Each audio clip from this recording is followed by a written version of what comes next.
Hello everyone, welcome back to my channel Pramila Mukherjee blog. তো আজকেও নিয়ে চলে এসেছি শাড়ি স্টাইলিং একটা ভিডিও নিয়ে। তবে বিভিন্ন রকম শাড়ি স্টাইলিং ভিডিও তোমাদের দেখিয়ে ফেলেছি।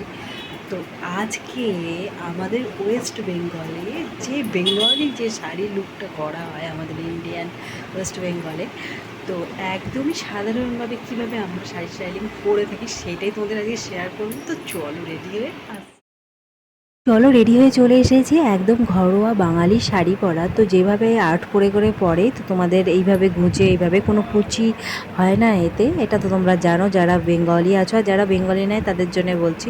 তো আঁচলটাকে শুধু আমি জাস্ট দেখাচ্ছি, এইভাবে করে এইভাবে ঘুরিয়ে আঁচলটাকে বেঁধে নিত আমাদের আগেকার ঠাকুমা, দিদা, বড় মায়েরা। আর এইভাবে তারা কাজকর্মগুলো করতো, খুব সুবিধা হতো এতে। আর এটা একটা পুরোনো দিনের স্টাইল। আর যাই হোক, যারা জানো না তাদের জন্যে এটা। আর এটা ভীষণই মানে ওদের পক্ষে কমফোর্টেবল ছিল, আর আমাদেরও মনে হয় খুব কমফোর্টেবল। যাকে তো এটা শেয়ার করলাম। যদি ভালো লাগে ভিডিওটি অবশ্যই লাইক, শেয়ার, কমেন্ট, সাবস্ক্রাইব করে পাশে থাকবে। আর দিদি, বোন, জেঠিমা, কাকিমা সবার কাছে আমার ভিডিওগুলো শেয়ার করে দেবে। আর তোমরা নিজেদের খেয়াল রাখবে, সুস্থ থাকবে, নিজেদের যত্নে রাখবে। আমিও নিজেদেরকে ভালো রাখবো। আর নতুন নতুন ভিডিও নিয়ে তোমাদের সামনে আবার হাজির হবো। ভালো থেকো ততক্ষণের জন্য। আবার নেক্সট ভিডিও এবার নেক্সট ব্লগ নিয়ে তোমাদের সাথে আবার দেখা হচ্ছে। তা নমস্কার, টাটা।